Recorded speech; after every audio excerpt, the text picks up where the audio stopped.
Graça e paz a todos os irmãos que nos assistem.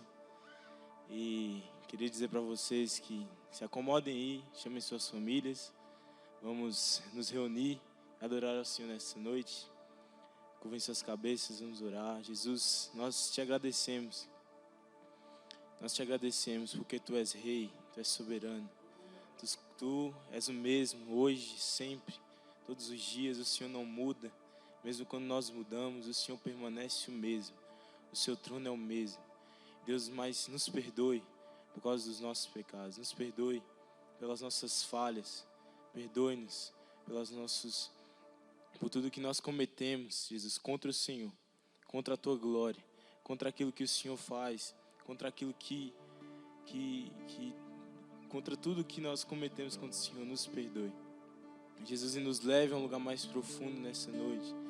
Eu peço ao Senhor para que o Senhor venha trazer calma ao coração das pessoas, esperança a quem nos assiste.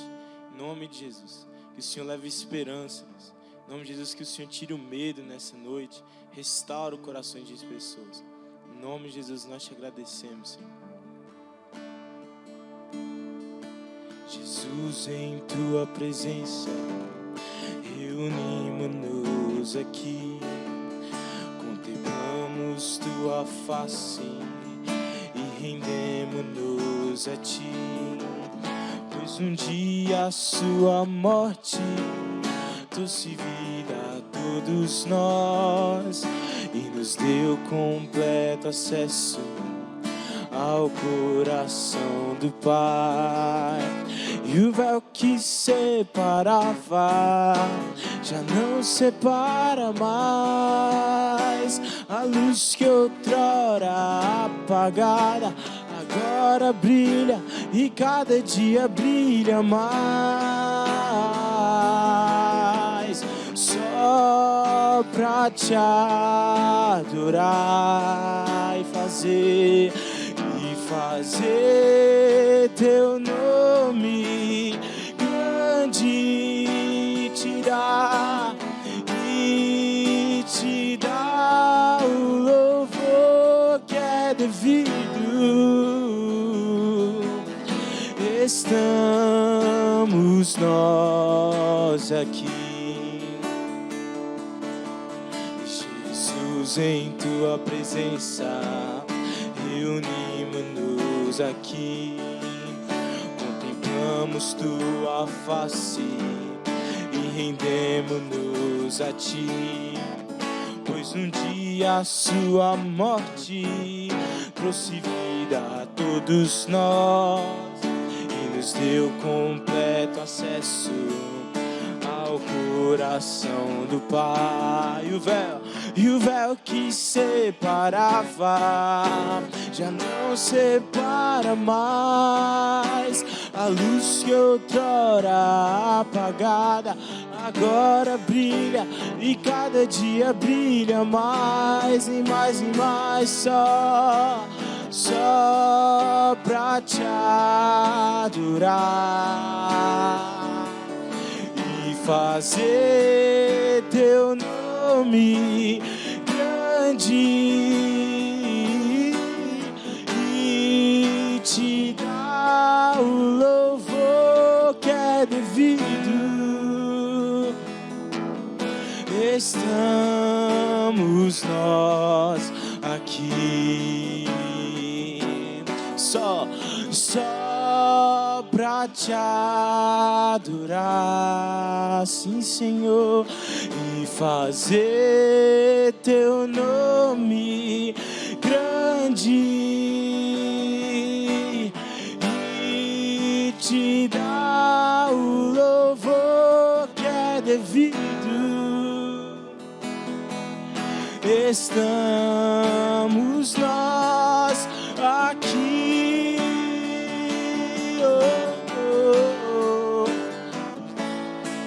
Será que você aí na sua casa pode começar a bendizer o nome do Senhor? Exaltar o nome de Jesus na sua casa. Comece a exaltar o nome que está acima de todo nome, Ele, Jesus. Só pra te adorar nós vivemos, existimos, só pra te adorar. Só pra te adorar e fazer seu nome grande e te dar o louvor que é devido. Estamos nós aqui, sim, Senhor, para isso que nós existimos, para isso que nós vivemos, simplesmente para te adorar, Jesus.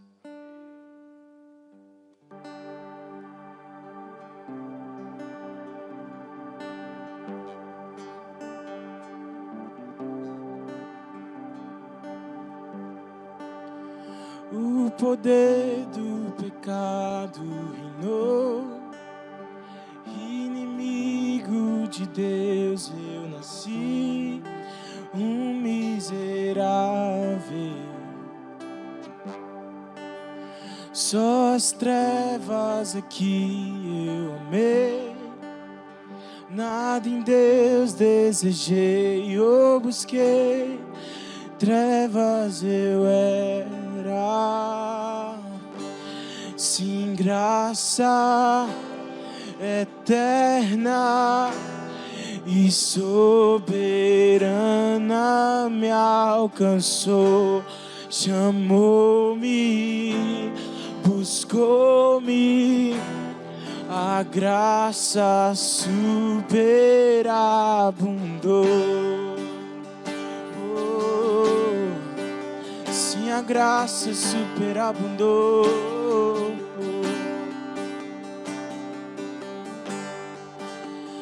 Nada em mim para Deus desejar, nada em mim para Deus ter prazer, trevas eu era,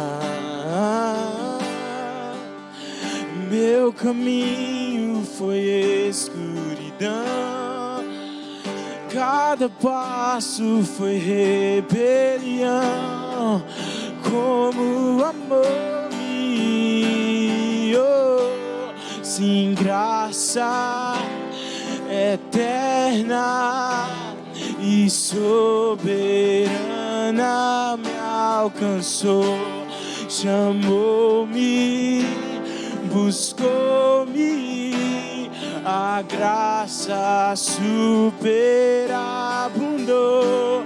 Sim, graça eterna e soberana me alcançou, chamou-me, buscou-me, a graça super. Deus no Calvário, Cristo pecado fez, me fez justiça em seu Filho. Que amor é esse? E os meus pecados em Cristo castigo,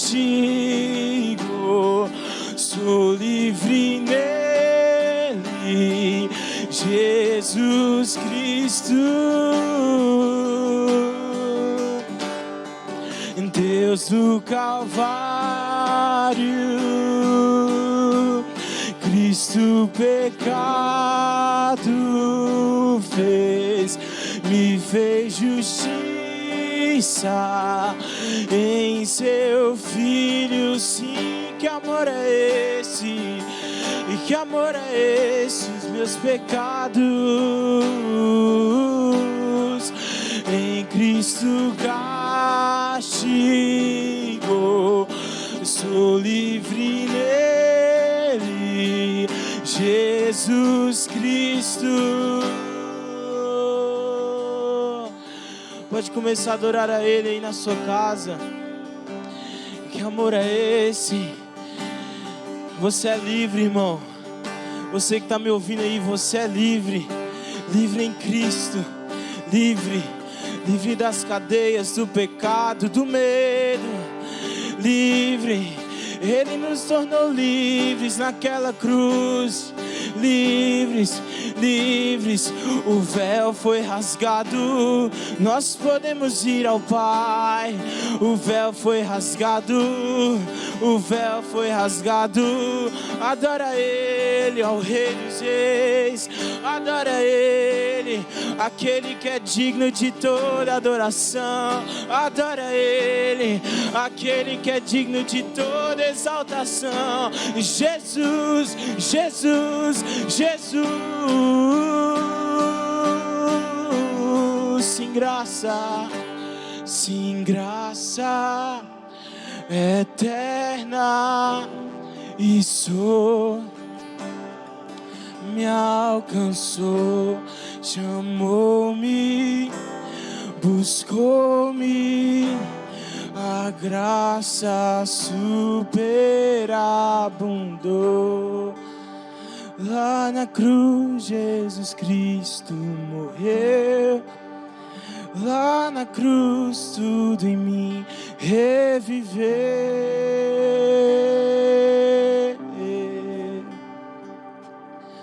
Oh, Senhor, abençoe esse momento agora em que nós vamos ouvir a Tua palavra.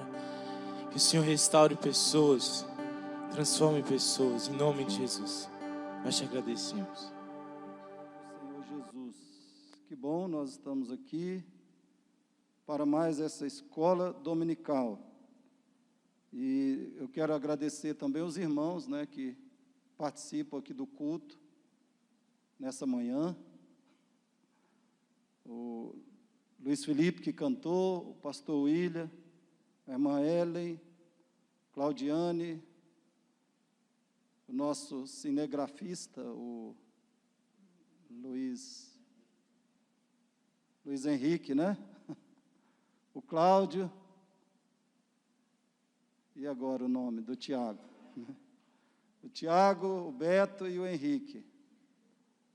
Deus abençoe vocês, né, por estarem aqui adorando o Senhor e cooperando com esse culto, com essa escola dominical, para que a palavra de Deus e a adoração a Deus possa envolver toda a nossa igreja, toda a comunidade reformada, e também abençoar outros que estão e estarão participando desse culto, aí durante ainda, queira Deus, muitos meses, né?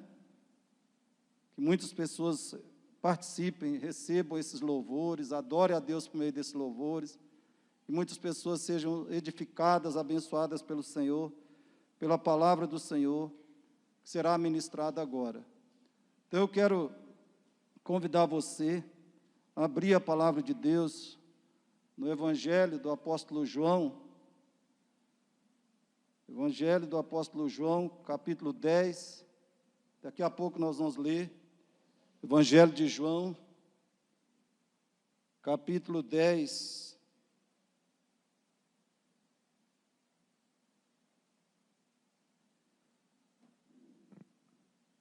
Versículo 10. E depois Apocalipse 12, versículo 12. Apocalipse 12, versículo 12. Vamos orar então? Feche os seus olhos, você que está em casa também. Se concentre. Procure focar o seu coração, sua mente, seu corpo, totalmente no Senhor agora. Procure adorá-lo. Como diz Paulo, né? Apresentemos os nossos corpos, e aí, logicamente, inclui o nosso espírito, nossa alma, como sacrifício vivo, santo e agradável ao nosso Deus. Pai, nós te adoramos, Pai, te adoramos porque o Senhor é Deus, só o Senhor é Deus, só o Senhor é a rocha, não há outra rocha, só o Senhor é a salvação, é a justiça, é a verdade, é a vida, é a vitória. Só o Senhor Deus é a nossa esperança. nós te adoramos, por isso nós te bendizemos, porque o Senhor é digno de todo louvor, de toda adoração, de toda glória. Bendito seja o teu nome. Nós suplicamos agora que o Senhor se compadeça de mim, de cada irmão neste culto aqui presente, cada um que participe em casa e que ainda irá também, Senhor. Muitos que ouvirão essa palavra, que louvarão o Senhor em outros dias e ocasiões, que o Senhor mesmo alcance cada um, que o Senhor toque no coração de cada um, que o Senhor ministre a palavra profundamente em cada coração e esclareça as mentes, que as trevas do pecado, do diabo, do mundo, sejam removidas, dissipadas do coração, pela tua palavra que é luz e pelo teu Espírito Santo que é fogo, que consome o mal. E Deus, que o Senhor, por meio dessa palavra, santifique, vivifique, avive a tua igreja, conforte, sustente, fortaleça, restaura aqueles que já são do Senhor. E que o Senhor, pela tua palavra, também conscientize e opere no coração também daqueles que precisam de salvação em Cristo, que haja regeneração, Pai, gerada pelo teu Espírito, e haja salvação de pecadores por essa pregação, por meio desse culto, que sobretudo o teu nome seja glorificado, teu reino aumentado na terra, capacita e guia o teu servo, destrói toda obra, operação, projeto de Satanás contra esse culto e pregação. Oramos agradecidos, Pai, em nome de Jesus. Amém. Amém. Evangelho de João, capítulo 10, verso 10.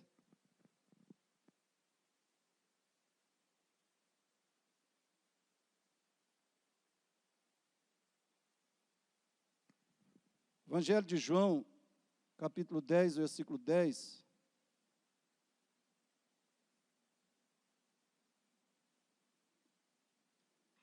Diz assim a palavra do Senhor: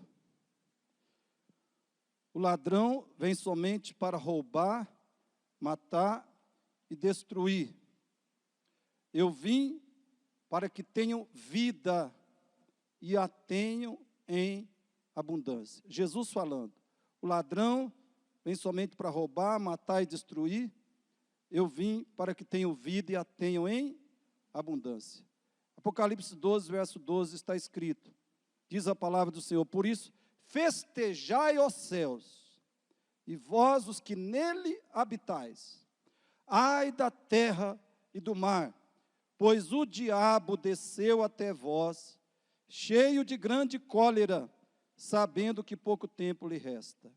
Ai da terra e do mar, pois o diabo desceu até vós, cheio de grande cólera, sabendo que pouco tempo lhe resta. Queridos, o grande pregador Charles Spurgeon disse assim: todos os tolos, só os tolos, acreditam que política e religião não se discutem.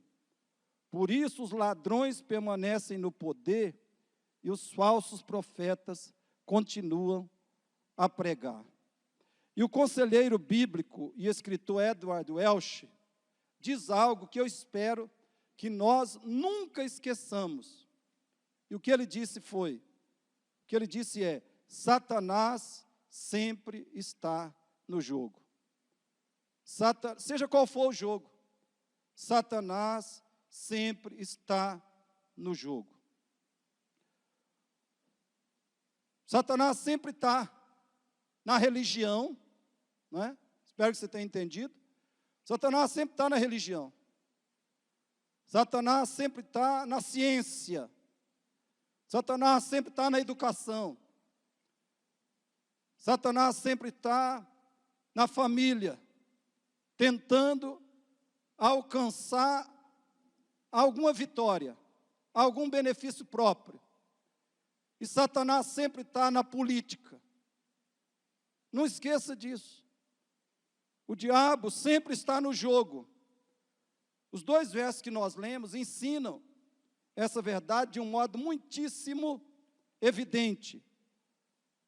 A natureza e a profissão do diabo é roubar, matar e destruir. E depois que ele foi derrotado por Cristo na cruz, e expulso do céu, ele está ainda mais engajado e obsessivo em sua obra, porque ele sabe que pouco tempo lhe resta. Porém, querido, Satanás normalmente opera em parceria com os seus servos humanos. A maior base de operações do diabo é o pecado humano. A maior base de operações do diabo é o coração humano com a sua cobiça, a impiedade, a rebelião do coração humano contra Deus.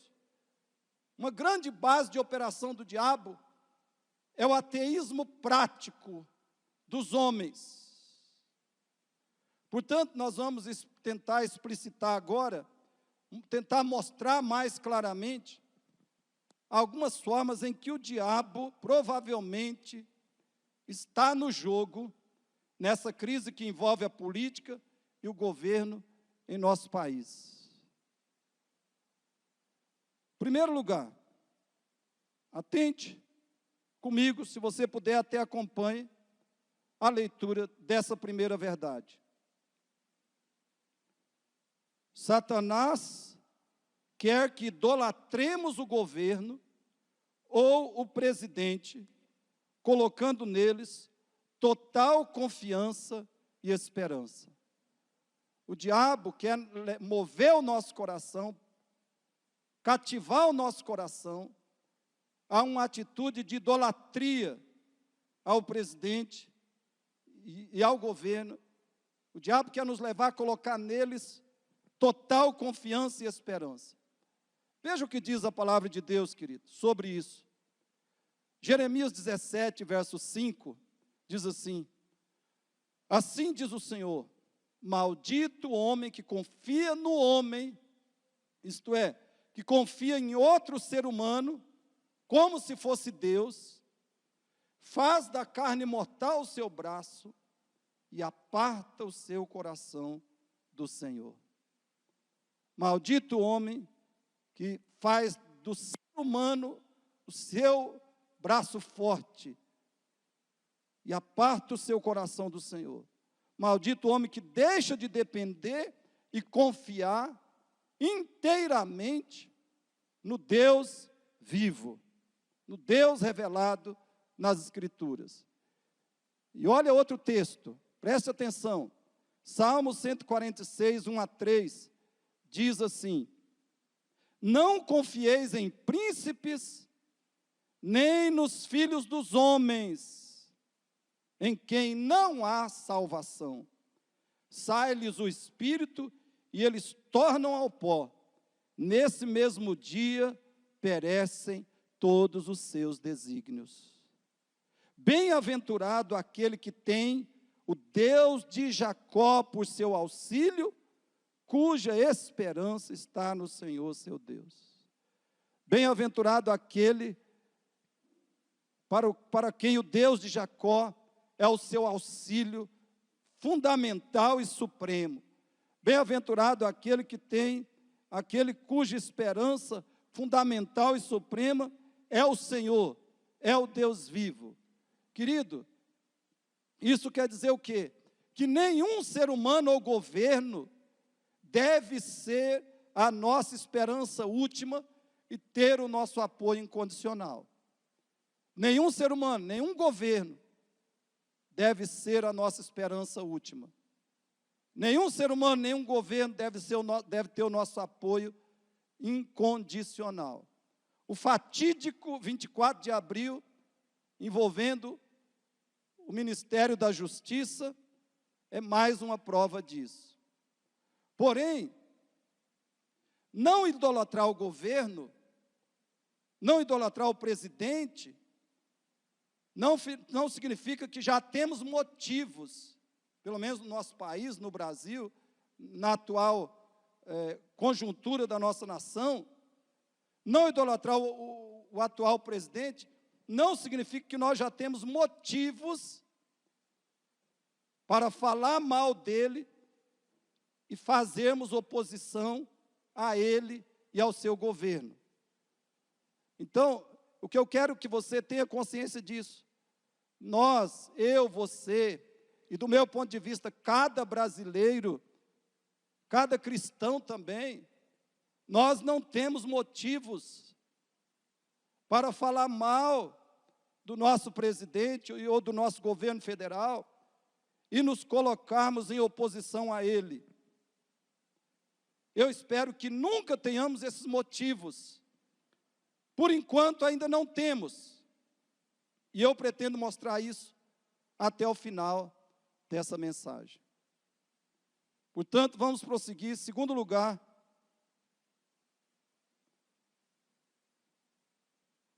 Satanás quer que retiremos nosso apoio ao presidente e seu governo somente porque ele comete erros.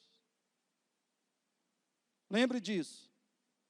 Queridos, o que seria motivo, o que seria justificativa para retirarmos o nosso apoio ao atual governo federal? Seriam duas situações gerais. Podem existir outras, mas talvez essas sejam as fundamentais. O que seria justificativa, motivo para retirarmos o nosso apoio do presidente e do seu governo? Primeiro, comprovação de que ele está envolvido em corrupção. Ou, segundo, comprovação de que ele está tentando implementar ideais esquerdistas em nosso país. Ou pode ser as duas coisas. Temos certeza, temos fatos concretos que nos asseguram o envolvimento do presidente com corrupção, ou temos fatos concretos que nos deixam convencidos de que ele está tentando implementar ideais esquerdistas no Brasil. E esse segundo ponto é um motivo porque a grande maioria dos ideais esquerdistas são totalmente incompatíveis com uma cosmovisão bíblica e cristã. Por outro lado, vejam, alguns dos melhores premiers, ou primeiros ministros e presidentes da história foram Abraham Lincoln, Ronald Reagan, Winston Churchill, Margaret Thatcher e Juscelino Kubitschek. Eles estão com certeza entre os grandes presidentes. E os seus governos estão entre os grandes governos da história. Mas pode ter certeza que eles tiveram muitos defeitos e muitos problemas. Portanto, se o problema é apenas os erros do nosso presidente e do seu governo, o que nós temos de fazer é orar e tentar ajudar como nos for possível, inclusive criticando construtivamente. O que nós, eu e você, como cristãos e cidadãos do reino de Deus, que devem ser ainda mais conscientes e responsáveis, o que nós devemos fazer diante de erros, de defeitos, às vezes até de decepções que o governo vier a nos causar? Orar muito, orar mais por ele, orar mais pelo presidente, orar mais pelos seus ministros e tentar ajudar da melhor maneira, fazendo, por exemplo, críticas construtivas. Nós podemos ter acesso ao governo de algumas formas. Tem alguns veículos pelos quais podemos ter acesso ao governo. Podemos fazer críticas, podemos fazer protestos, podemos fazer cobranças. Mas não precisamos ainda retirar o nosso apoio. Então, a outra pergunta que eu quero fazer nesse ponto é por que devemos continuar apoiando o atual governo federal? A razão geral é que ele é a melhor opção que nós temos entre as opções políticas na atual conjuntura do nosso país. este presidente, este governo, esse programa de governo federal é a melhor opção que nós temos entre as outras opções. Mas por que ele é a melhor opção? E por que devemos manter o nosso apoio a ele, ou conceder o nosso apoio? Eis aqui uma lista de motivos que deve ser conhecida da maioria dos que me ouvem. Por que você deve manter ou conceder o seu apoio ao presente governo federal? Ouça aí. Em primeiro lugar, este é o primeiro governo brasileiro que defende firmemente valores e princípios ético-morais conservadores. Segundo, é o primeiro governo que prometeu está cumprindo a promessa de governar sem tomar lá da cá, isto é, sem corrupção. Terceiro, é o governo que a coalizão da velha política bombardeia dia e noite, porque ele estancou a distribuição imoral de verbas públicas. Quarto, é o governo que, pela muita graça de Deus, até agora, nos salvou de ser uma Venezuela nas mãos do socialismo, comunismo, entenda-se, totalitarismo, corrupção e miséria econômica. Só louco que não vê isso. Se informe, saiba, veja o que é a Venezuela. E isso é que nós estaríamos nos tornando, no mínimo, estaríamos caminhando na direção do que é hoje a Venezuela, se não fosse esse governo que está aí. E isso pela graça de Deus. Então, o que nós estamos fazendo? A Bíblia diz, não recebais em vão a graça de Deus. O que nós estamos fazendo? Diante da graça que nós recebemos, de não sermos hoje uma Venezuela, uma Cuba e assim por diante. Quinto lugar, é o governo que em apenas um ano, 2019, fez mais pelo país do que vários outros no mesmo período. E eu vou citar aqui 12 exemplos para que nós tenhamos uma noção da diferença desse governo para outros. Isso aqui são 12 exemplos relacionados ao ano de 2019, mas você pode pesquisar e você vai encontrar, no mínimo, 100 a 200 boníssimas realizações desse governo, somente em um ano. E eu vou citar apenas 12. Primeiro, reduziu o número de ministérios de 29 para 22. A proposta, a intenção era 15. Temos 15 ministérios. Mas houve aí entraves, problemas. Segundo, não nomeou políticos, mas apenas pessoas preparadas para a função de cada ministério. Terceiro, consolidou ainda mais a República. Hoje, como escreveu alguém, temos uma democracia mais sólida do que aquela que Michel Temer encontrou quando assumiu. Quarto, enfrentou corajosamente a corrupção. Foi um ano inteiro de executivo e legislativo operando sem o pecado capital da corrupção sistêmica, como sempre aconteceu. Por quê? Quem era o principal promotor e patrocinador da corrupção no Brasil, especialmente nos governos lulopetistas? Era o poder executivo. Quinto, alcançou queda histórica na taxa básica de juros. Olha o que diz a Folha de São Paulo. Lembre, é a complicada, para dizer o mínimo, Folha de São Paulo. Ao longo deste ano, 2019, a taxa Selic caiu de 6,50% para 4,50%, aproximando o país do juro real zero, visto em países desenvolvidos. 6. aprovou a reforma da Previdência, com a estimativa de economizar 855 bilhões nos próximos 10 anos. 7, promoveu imensamente a confiança dos investidores no país, fato demonstrado, por exemplo, pela alta de 32% na Bolsa de Valores no ano passado. 32%. 8, iniciou a construção de colégios militares, tendo como objetivo um por cada estado até o fim de seu mandato.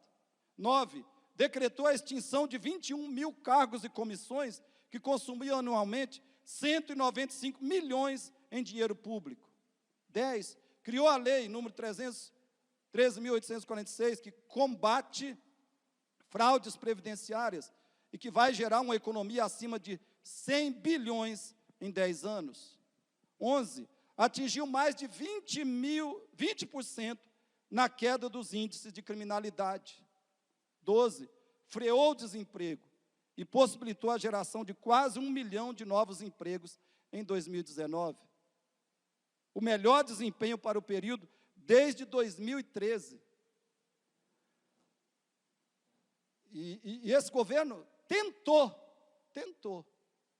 e poderia ter realizado muito mais se o Congresso Nacional deixasse, como nós veremos no próximo ponto. Terceiro lugar, escute aí, Satanás tem inspirado toda forma de sabotagem contra o governo federal. Satanás tem inspirado, levado a efeito toda forma de sabotagem contra o governo federal. E eu só posso citar 2 exemplos. Primeiro, o presidente da Câmara engavetou e deixou caducar uma série de MPs, de medidas provisórias, editadas pelo presidente, e que só beneficiavam o Brasil, especialmente a população menos desfavorecida, menos favorecida, ou mais desfavorecida. Veja a lista das medidas provisórias que foram objeto de sabotagem pelo senhor primeiro-ministro Rodrigo Maia. MP 895, que criava a carteira de estudante digital e gratuita. Agora o estudante terá de pagar pela carteirinha. Pagar para quem? Para a Uni, que serve o PCdoB, que serve o comunismo no Brasil. MP 914, que regulamentava o processo de escolha dos dirigentes das universidades federais e dos institutos federais. Essa MP impediria a chantagem e a manipulação para que só pessoas da esquerda fossem eleitas para a administração dessas instituições. MP 915, que aprimorava os procedimentos de gestão e alienação dos imóveis da União. Ia render muito dinheiro para o Brasil investir onde ele precisa investir, se essa MP fosse aprovada. MP 922, que alterava as regras da contratação temporária para serviços públicos. MP 910, que concedia os títulos de propriedade para 300 mil famílias reféns do PT, até agora. 300 mil famílias que eram reféns do PT, porque não tinham os títulos das suas terras. Famílias que foram assentadas pela reforma agrária nos governos anteriores. MP 905, que criava o programa Verde e Amarelo, que tinha como foco estimular as empresas à contratação de jovens de 18 a 29 anos que nunca tiveram trabalho com registro em carteira. Já pensou a dificuldade de um jovem entrar no mercado de trabalho?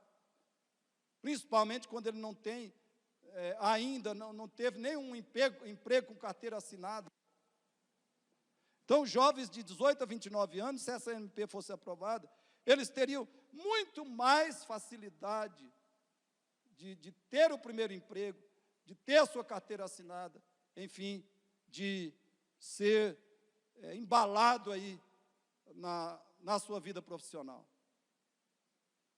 MP 923, que autorizava e dava mais transparência ao sorteio de prêmios em redes de televisão. MP que criava o 13º salário para o Bolsa Família. São medidas, queridos, do governo federal, desse governo, que o presidente da Câmara não colocou em votação e, assim, prejudicou extremamente o nosso país e o nosso povo. E ainda, ele, o presidente da Câmara e a Câmara, não aprovaram o projeto de lei que alterava a validade da carteira de motorista de 5 para 10 anos. O maior beneficiado nisso seria eu, né? Por isso eu estou assim, revoltado. Segundo exemplo que eu posso apresentar. Eu falei que seria eu porque essa alteração da validade da carteira de motorista para 5 a 10 anos seria para pessoas de menos de 60 anos. Então, segundo exemplo, o juiz do STF, Alexandre de Moraes, isso aconteceu nessa semana, você sabe, de modo absolutamente injustificado, vetou a nomeação do novo diretor da Polícia Federal. Qual a justificativa dele? A justificativa seria que Alexandre Ramagem é amigo do presidente e da família do presidente. Então, quer dizer, ele queria que o presidente nomeasse um desconhecido ou um inimigo. Agora, veja o que diz o Alexandre Garcia, o jornalista Alexandre Garcia, sobre isso. O próprio Alexandre de Moraes foi indicado por Temer, por ser amigo de Temer. O Dias Toffoli foi nomeado por Lula, por ser amigo de Lula e do PT. O Marco Aurélio de Mello foi indicado pelo presidente Collor, por ser seu primo. Não era nem amigo, era parente. O Gilmar Mendes foi indicado por Fernando Henrique, por ser muito próximo de Fernando Henrique. E, queridos, essas foram nomeações para o Supremo Tribunal Federal. Não foi apenas para um órgão menos importante, como a Polícia Federal. Foram nomeações para o Tribunal Supremo da nossa nação e ninguém fez nada contra. Aonde está a justiça? Qual é a intenção? De onde vem a perseguição e a sabotagem? De onde vem a perseguição? De onde vem a sabotagem? De onde vem o mal moral que assola pessoas e nações? É claro que vem do coração humano maligno que se coloca a serviço de Satanás. O diabo e o pecado. É daí que vem a injustiça, a opressão, o fracasso que transbordam na nossa nação.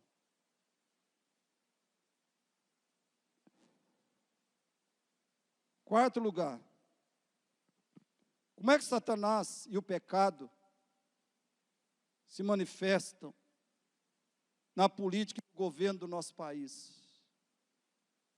Eu estou citando apenas alguns exemplos, existem inúmeros outros, né? Mas este é um deles.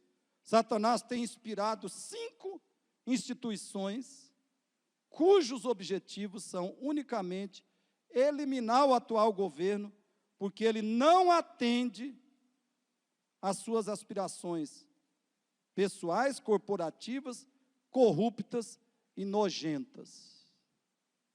Quais são essas instituições?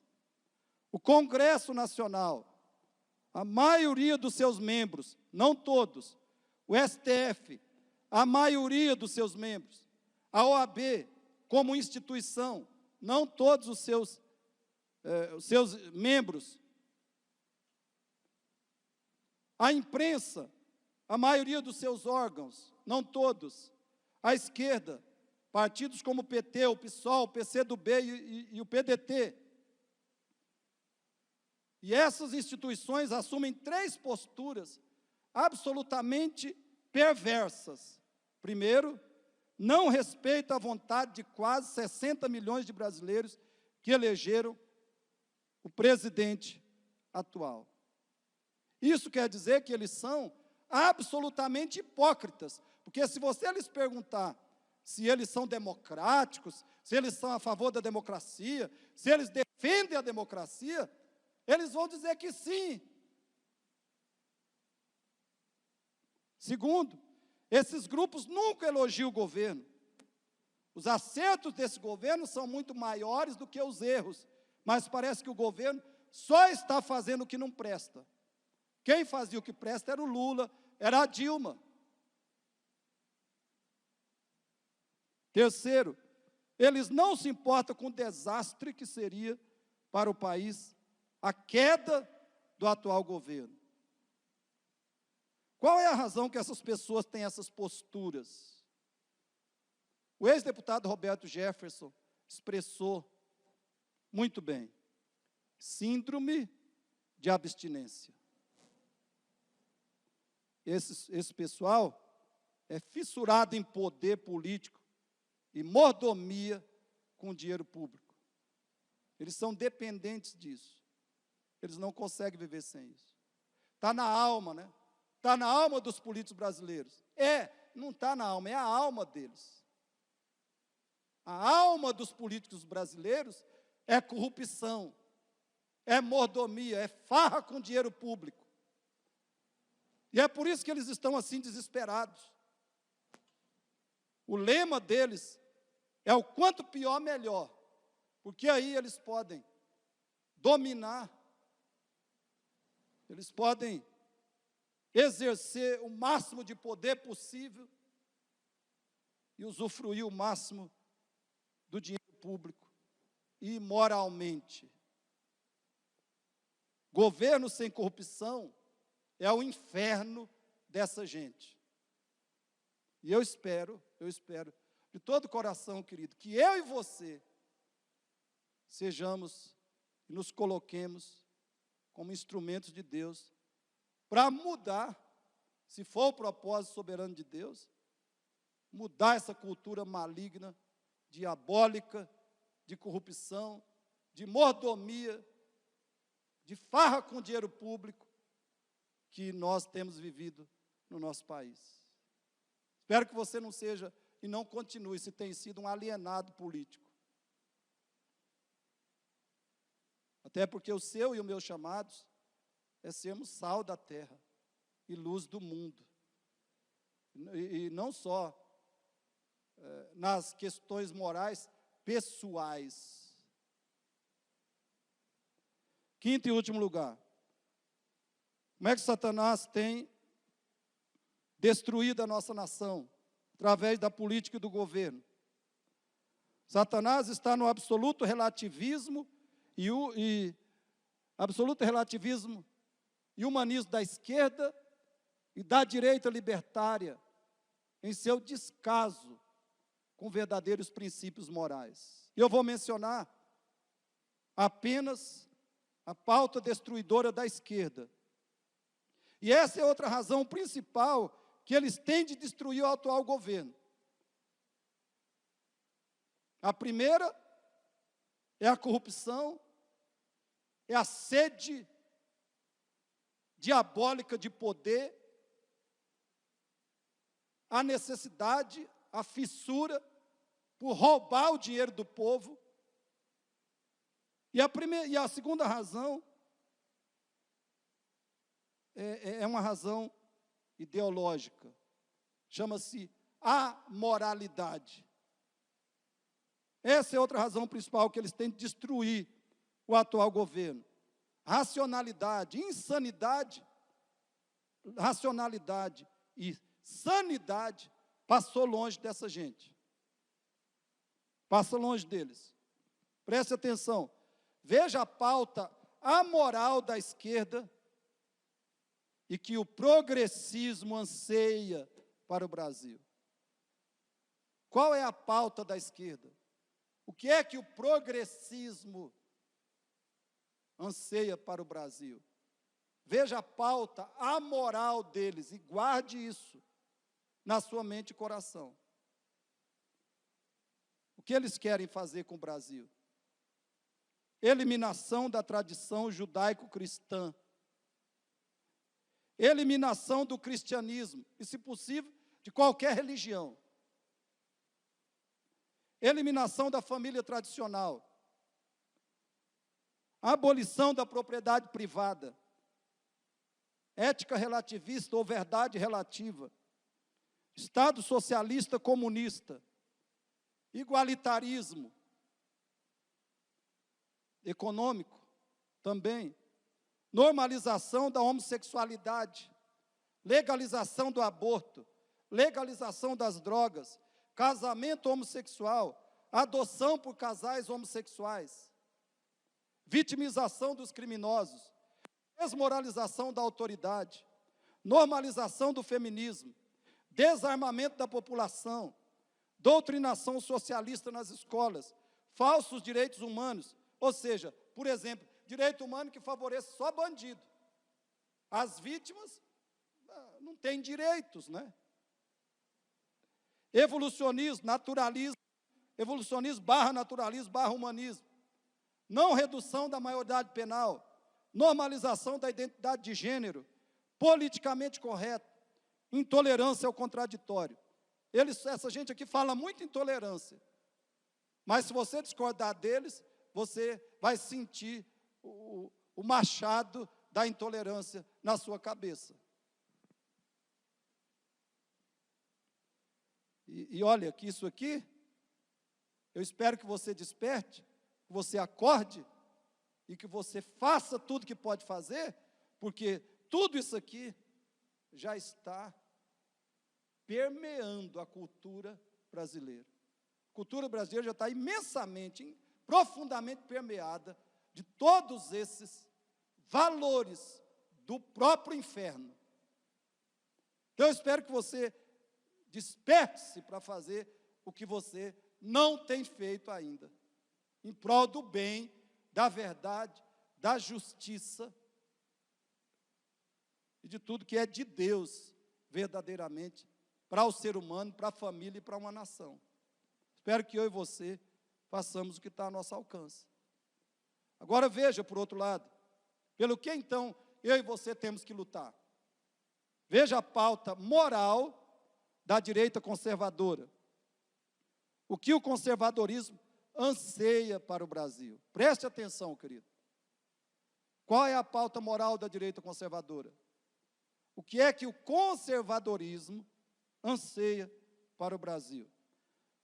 Família tradicional, ou seja, aquela criada por Deus, instituída por Deus, verdade absoluta, que emana das Escrituras, baseada nas Escrituras, direitos naturais ou criacionais, liberdade de escolha, liberdade religiosa, Estado mínimo, 3 poderes, executivo, legislativo e judiciário, mas que funcionem de verdade, né? Não a ditadura de um dos poderes, como nós estamos vendo atualmente, a ditadura de 2 poderes, o legislativo e o executivo, o legislativo e o judiciário no nosso país, sabotando completamente o executivo.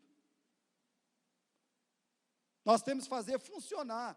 Espero que eu e você, pela graça de Deus, nos comprometamos a fazer funcionar a democracia dos 3 poderes.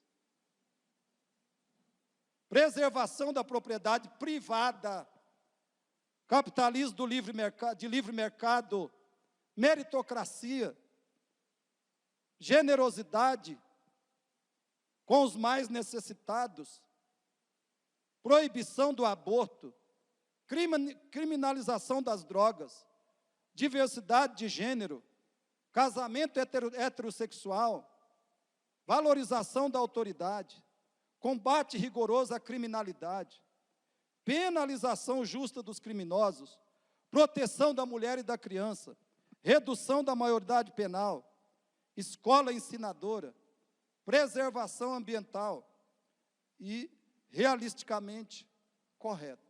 O que é realisticamente correto, está correto e pronto. Não politicamente correto.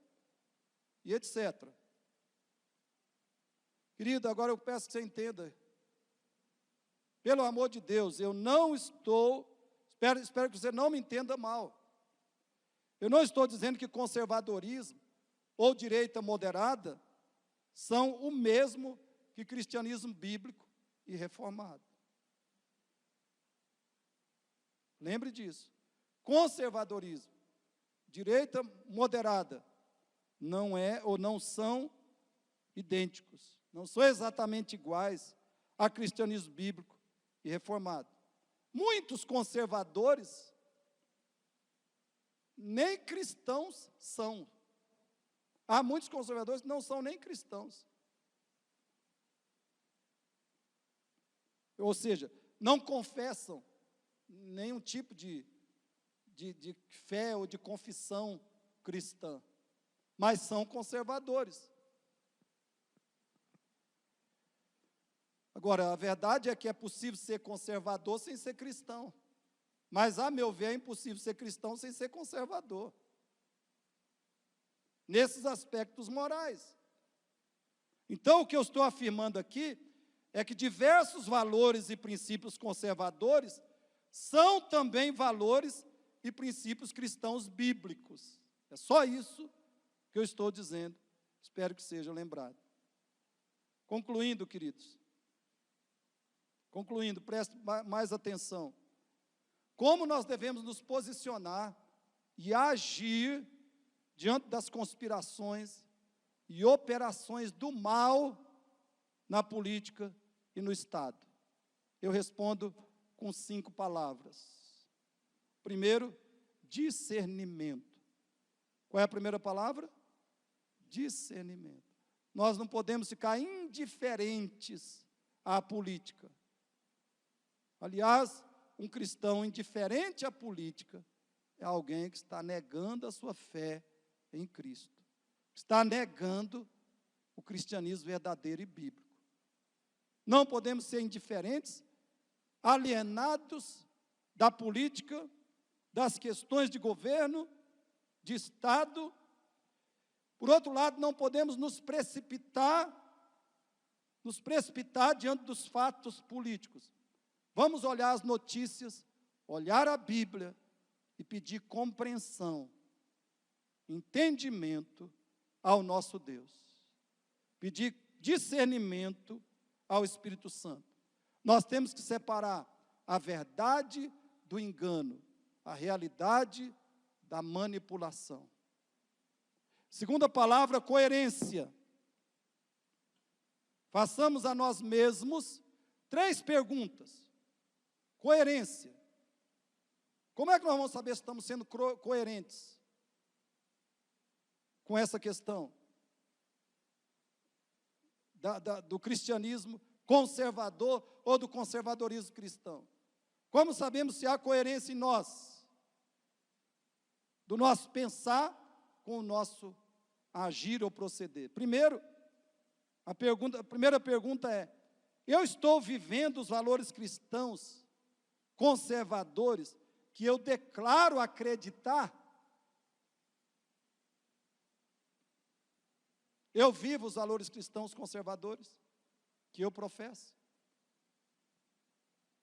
Segunda pergunta: eu estou ensinando esses valores aos meus filhos, familiares e amigos?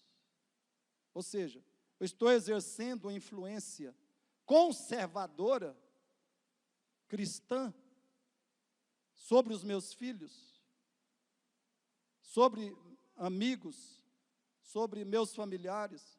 E existem, queridos, muitos meios, formas, oportunidades de ensinarmos os valores conservadores para principalmente pessoas mais próximas de nós, filhos, amigos, familiares. Nós estamos ensinando esses valores, influenciando as pessoas com eles. Terceiro, eu estou determinado a votar apenas em candidatos comprovadamente conservadores, na teoria e na prática. Eu gostaria que você refletisse, pensasse, analisasse em quem você votou, em todos os níveis, em quem você votou nas últimas eleições. Talvez você diga, pastor, eu tenho certeza que eu votei errado. Na maioria dos candidatos que eu votei, meu voto foi errado, foi equivocado. Mas agora você está ouvindo a palavra de Deus. Agora você está sendo conscientizado. Em quem você votará nas eleições deste ano e nas próximas eleições nacionais? Em quem você votará? Você estará bem informado? Você terá adquirido conhecimentos necessários, fundamentais? E você votará da melhor maneira possível nas próximas eleições. Terceira e quarta palavras: oração e evangelização. Oração e evangelização. Queridos, esses são os dois únicos poderes que podem neutralizar o pecado e frustrar o diabo: a oração e a proclamação do Evangelho. Espero que você não esqueça disso. São os dois únicos poderes que podem neutralizar o pecado e frustrar o diabo. Peça oportunidades a Deus para você evangelizar. Quando for convocado pela igreja para anunciar o Evangelho, compareça, participe, não seja negligente, omisso, carnal. Anuncie o Evangelho de Cristo. E ore, ore, ore. Ore intensamente. Pelo governo, pelo presidente. Ore intensamente. Pelos ministros do governo, pelos congressistas, pelos governadores, pelos prefeitos, pelas autoridades da nossa nação. Você conhece, eu creio. Se não conhece, eu espero que leia, que estude, que memorize. 1 Timóteo 2, 1 a 3. 1 Timóteo 2, 1 a 3. É palavra de Deus, é mandamento de Deus, é chamado de Deus, querido, para mim e para você. Oração intensa pelas nossas autoridades. Ore contra o pecado, ore contra o diabo e o pecado em nosso país, ore contra a iniquidade na nossa nação. Faça uma lista das iniquidades que graçam nesse país. Faça uma lista das iniquidades. Eu já passei muitas para vocês, pelo menos os membros da comunidade reformada.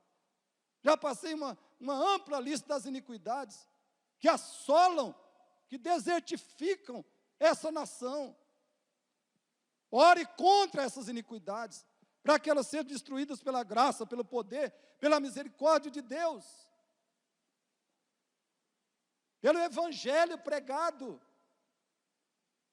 Que as iniquidades sejam enfraquecidas mais e mais na nossa nação. Olha o que Jesus disse, quando Jesus falou no final da oração, que Ele ensinou, livra-nos do mal, Ele estava ensinando isso também. Quando Jesus falou para nós orarmos assim, livra-nos do mal, Ele estava nos ensinando a orar por esse tipo de mal aqui, mal de governo, de política, de Estado. Temos que clamar a Deus que nos livre desse tipo também, desta manifestação do mal. E eu pergunto, você está comprometido com a proclamação do Evangelho? Tem muitas pessoas que você pode alcançar com a apresentação do Evangelho da salvação. Muitas pessoas que você pode alcançar. Você está comprometido com isso? E quinta palavra, vitória. Qual é a palavra? Vitória. Louvado seja Deus. O hino 49 do Inário Novo Cântico diz assim. Se o irmão Beto puder projetar para nós, eu vou tentar ensinar para vocês. Escute aí, enquanto o Beto prepara o hino 49 do Inário Novo Cântico. A última estrofe desse hino diz assim, preste atenção. Sempre vencendo, muito vitorioso, Cristo Jesus, o Senhor. Reis e vassalos, servos e chefes, querem também seu favor. Senhor, desejo e te imploro que me permitas lutar, sempre ao teu lado, invencível, até meus dias findar. Agora ouça o coro desse hino. Não é dos fortes a vitória, nem dos que correm melhor, mas dos fiéis e sinceros que seguem junto ao Senhor. Não é dos fortes a vitória, nem dos que correm melhor, mas dos fiéis e sinceros que seguem junto ao Senhor. Querido, sabe o que isso quer dizer? Aconteça o que acontecer, se você estiver seguindo a Cristo, você já é e será mais do que vencedor. Pode ser o governo mais perverso, mais corrupto, mais cruel, pode ser o Estado mais opressor, criminoso, sanguinário que exista, ou que possa existir. Se você está em união com Cristo, pela fé, o arrependimento dos seus pecados, se você está seguindo a Cristo como seu único Senhor e Salvador, você já é e será mais do que vencedor. A vitória está no que Cristo é, no que Ele fez por nós. E escute aí, o que é que Cristo é, o que é que Ele fez por nós? Cristo se encarnou. Cristo não pecou. Cristo sofreu, recebeu na cruz a ira de Deus pelos nossos pecados. Ele sofreu a ira de Deus que nós merecíamos sofrer eternamente por sermos pecadores. Ele ressuscitou, Ele venceu o pecado, o diabo, a morte. Ele venceu o mundo na sua ressurreição. Ele subiu aos céus. Ele foi entronizado à direita de Deus. Ele é o Rei, Ele é o Senhor. Ele está no comando. Lembre disso, o diabo, eu falei aqui das obras do diabo na nossa nação, através de políticos, de governantes malignos, as obras do diabo no Estado brasileiro, as obras do pecado, mas quem está no controle, quem está no comando, quem é soberano, há alguém que se chama Rei dos Reis e Senhor dos Senhores, alguém que se chama Filho de Deus, Verbo de Deus, Jesus Cristo de Nazaré. Este está no comando, este está no controle, este é o soberano dos reis da terra, louvado seja Deus. E a sua salvação, a sua esperança, a sua libertação, a sua vida, a sua vitória, estão somente em Cristo, nesse Senhor soberano, no que Ele fez, e no que Ele é, e no que Ele fará, por aqueles que confiam nele, que o amam, que o adoram, e que o obedecem. Então eu te pergunto, você já se converteu a Cristo?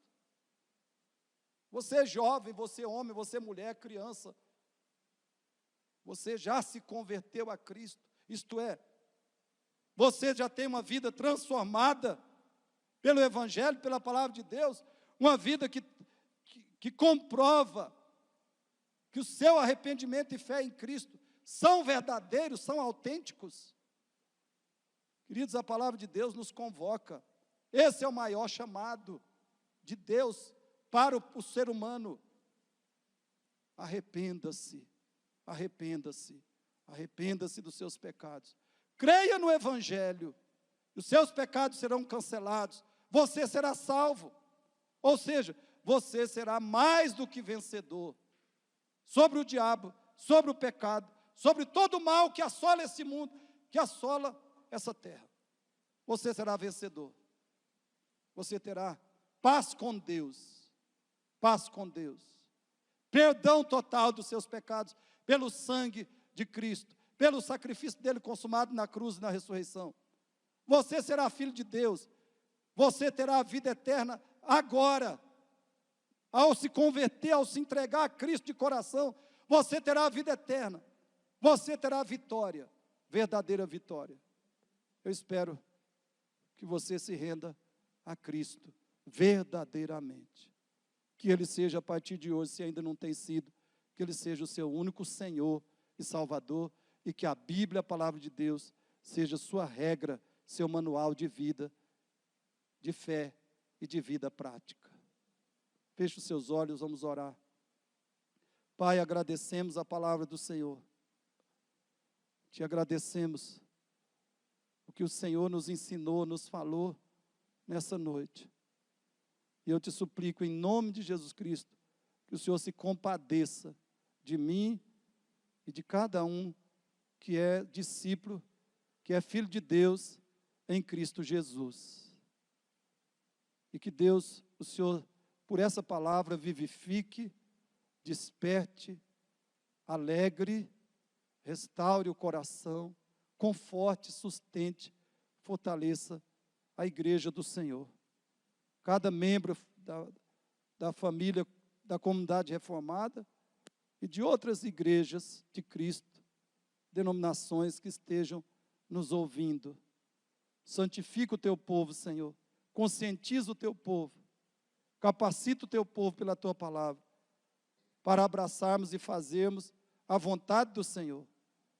Move a tua igreja, Senhor. Desperta e move e guia-nos a agirmos, falarmos, vivermos, conforme a tua palavra, o teu chamado, a tua vontade, em relação às questões da política, do Estado e do governo também. Nos move a isso, Senhor, a sermos cristãos fiéis, responsáveis, fazendo a tua vontade nessas questões. E Deus, aqueles que não têm Cristo como Senhor e Salvador, eles sabem agora como eles podem ser salvos do mal que impera, o mal que assola essa nação, Senhor. Eu te suplico que o Senhor venha, Pai, ao encontro de cada pessoa que ouviu o Evangelho nessa noite, e que o Senhor ressuscite o coração desse pecador, dê para ele o arrependimento e a fé, a genuína conversão a Cristo. Faz essa pessoa, esse homem, mulher, criança, jovem, mais que vencedor do mal em Cristo Jesus. Oh Deus, abençoa os que têm ouvido a tua palavra. Faz que ela tenha frutos numerosos, maravilhosos, para o teu reino e glória. Em nome de Jesus, amém. Amém. Vamos tentar cantar o hino? Se vocês estão aqui, cantem.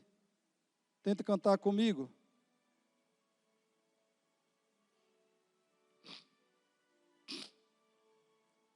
Cadê a primeira estrofe? Eu dependo da letra ali, ó.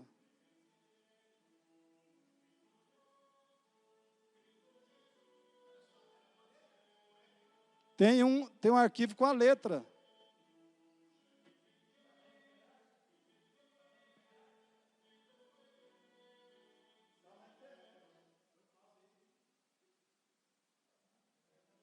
Tem que editar muito aí.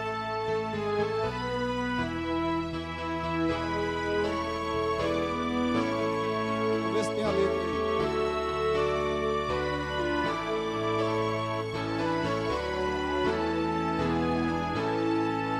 Sempre vencendo, muito vitorioso, Cristo Jesus, o Senhor, é é soberano, chefe bendito, em tudo ele é vencedor. Reino supremo, guiando com seu imenso poder. Todos avante, pois crentes, todos lutar e vencer. Não é dos fortes a vitória, nem dos que correm melhor, mas dos fiéis e sinceros que seguem junto ao Senhor. Você já aprendeu, canta agora. Sempre vencendo, vitorioso, Cristo Jesus, o Senhor. Em suas hostes inumeráveis, seu grande império e fulgor. Em seu governo demonstra cuidado e amor sem igual. Sempre nos ama e protege com seu poder eternal. Não é dos fortes a vitória, nem dos que correm melhor, mas dos fiéis e sinceros que seguem junto ao Senhor.